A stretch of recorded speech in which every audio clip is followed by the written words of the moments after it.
Good afternoon, Wealth Our Way family. What is going on? It is your man, Charles Tank Harris, the Chief Visionary Officer of the financial literacy platform, Wealth Our Way, where our motto is wealth is not only for the wealthy. Today is Monday, March 15th, 2021.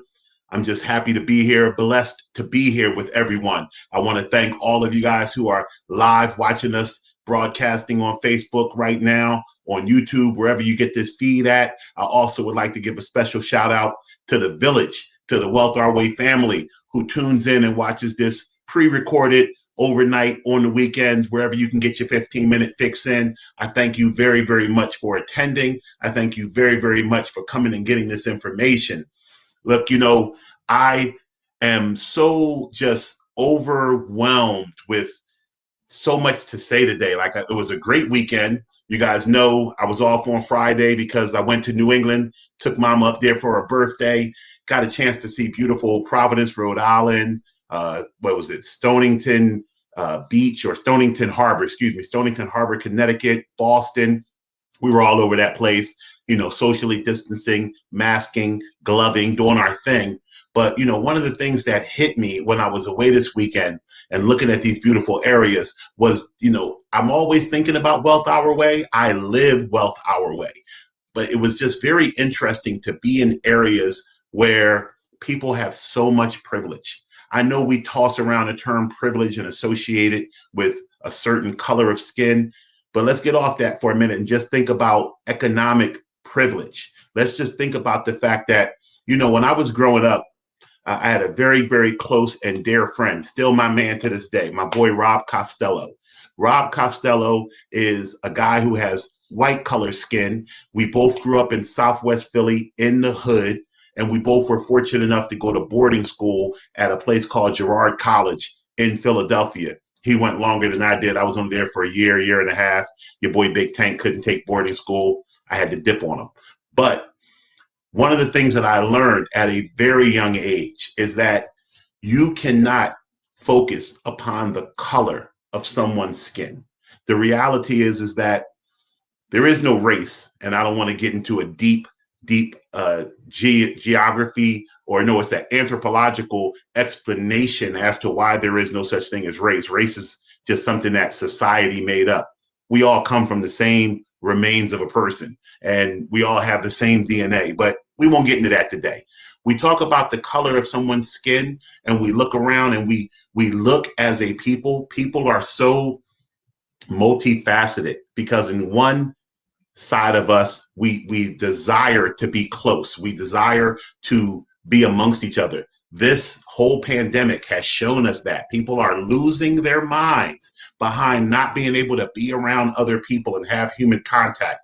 We have a history on this planet as being, I'm a math guy and I'm a finance guy, so forgive me if my sociological terms are a little incorrect, but we are community given people. We move to get to a community, to be around other people.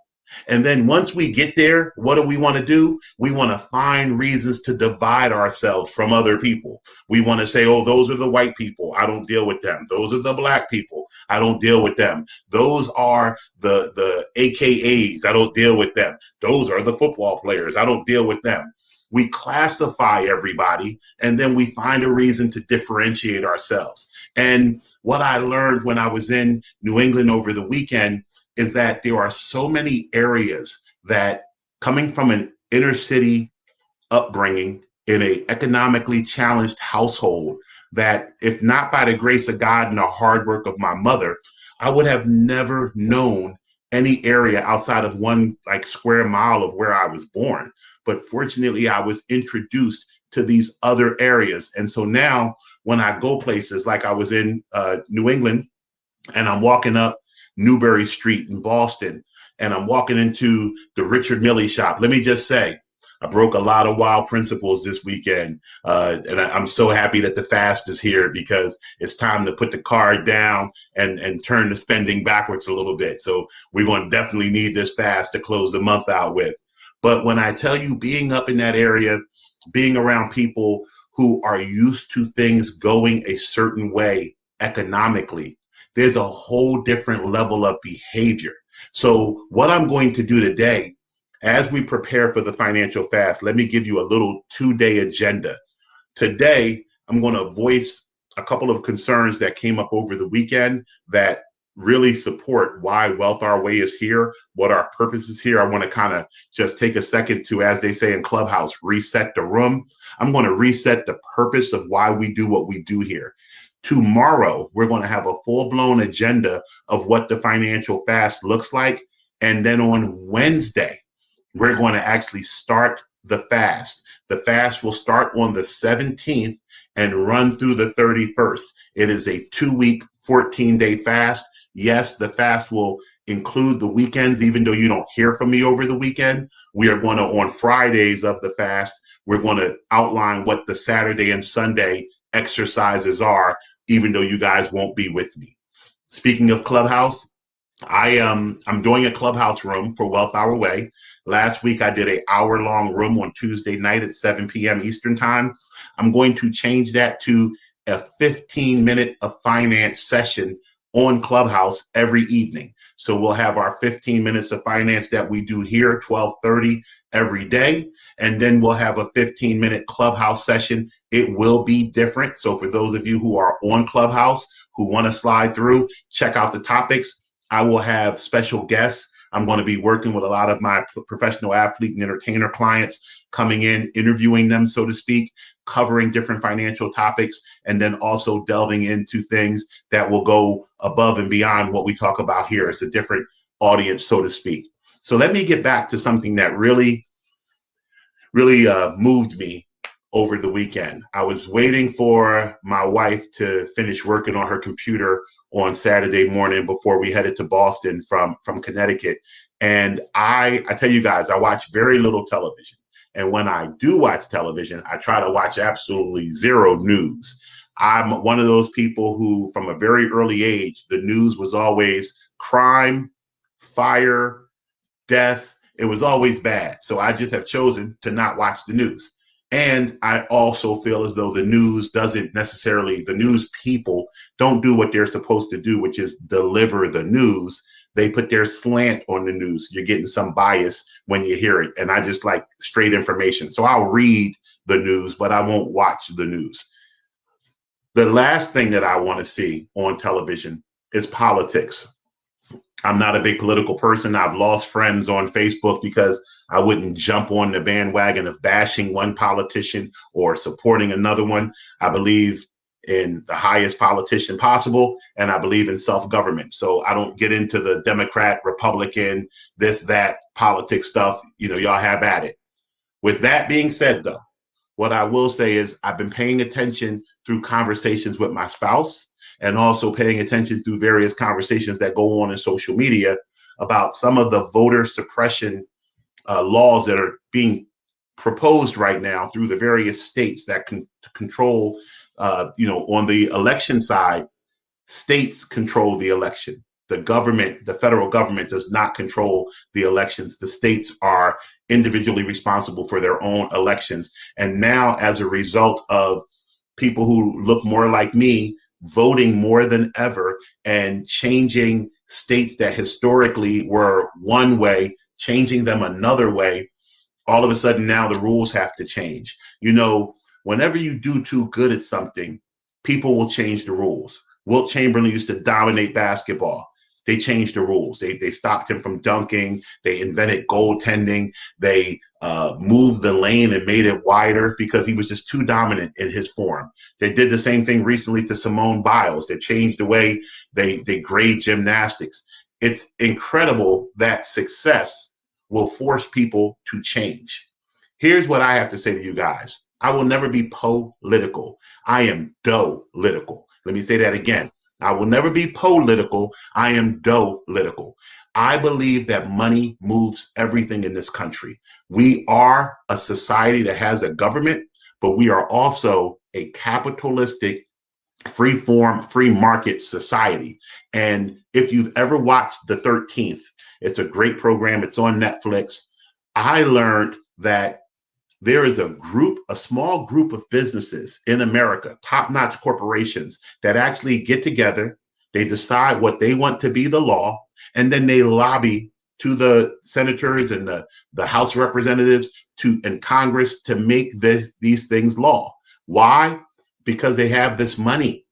And this is what I am telling you why I am here, why Wealth Our Way is important. You have no idea. Clearly, and some of you guys are friends of mine from school, and I know how smart you are. So don't think I'm insulting anybody's intelligence. But until you see it applied, you have no idea how powerful money moves the meters of law. Don't come on Facebook or any other form of social media complaining about things. Look at where you spend your money.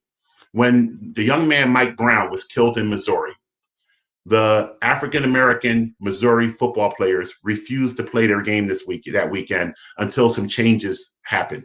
This was now, once again, I don't watch the news, but I know it was not on social media. It was not a lot of other places. They didn't cover how quickly their demands were met, but they were met very, very quickly because a SEC football game, one game, generates millions of dollars. And when these young brothers said, we're not playing unless A, B, and C happen, they got A, B, and C. Because as my cousin just put in the post, cash rules everything around me. In this country, it's about the dough. And to talk color for a minute, people with black skin color, the GDP, the spending dollar, there is not a corporation in this world that is not interested in the black dollar, because we have a history of spending almost every dime we get. We don't necessarily save it or invest it. Wealth Our Way is trying to change that. We spend. And as a result, we are catered to from a spending standpoint. So if we start to focus our spending in such a way that garners us the respect that we desire, we will see that desire. My wife works in education. I have never, ever known more about school district financing than I know now. She runs the financial side of an entire school district. And I have seen firsthand through people that we network with that school districts in Black and brown communities look like big pocketbooks to vendors. And the vendors come in and they provide various services and they just take the money out. If you were to look at the amount of money in a school district's budget that actually goes to educating our children, I would hope you'd be shocked. It's such a small percentage. It's insulting. I'm surprised anybody learns anything. They turn out to be employment agencies and vendor funders. That's what these budgets go to. They don't go to educating our children. There's a report out that says by 2053, the Black community will have a zero net worth. They'll be completely broke. We already understand the racial wealth gap. That's why we're here. We as a collective have to do something. Now, this isn't just a Black issue. This is a United States issue and thus a worldwide issue. I've said this before. I'm raised in athletics. My coach always told me the team is only as strong as the weakest player. So if you live in this country and you do have a divisive mindset and you say, hey, I want to be here and these people can be over here, you would want these people to be stronger and uplifted, because if they are stronger and uplifted, that makes the whole stronger and uplifted. If divisiveness makes no sense to me, but people who do it, I'm not going to change their mind. I already know that. You don't win that argument. But what I will tell you guys is, if you don't start paying attention to your personal finances first, we have to fix home first, and then go out into our community and fix our community. We can argue all we want and we can post negative things on social media all we want. Nothing is going to change or improve. So I had to share that today, because seeing it firsthand, both, Stacey Abrams was on television talking about the things that are happening in Georgia and countrywide, and then just seeing it in application when I'm out amongst people who are well-to-do, how they behave. Skin color doesn't become so much of an issue as it does your economic status. Are you, able to communicate on the same level as them? Do you have the same upbringing as them or educational background as them. So with that being said, 15 minutes is up. I'll be back tomorrow screen sharing the actual agenda and the details of the financial fast. I look forward to going over that with you guys. Have a great remainder of your day. I'll see you at 12:30 tomorrow. And remember, wealth is not only for the wealthy. Take care.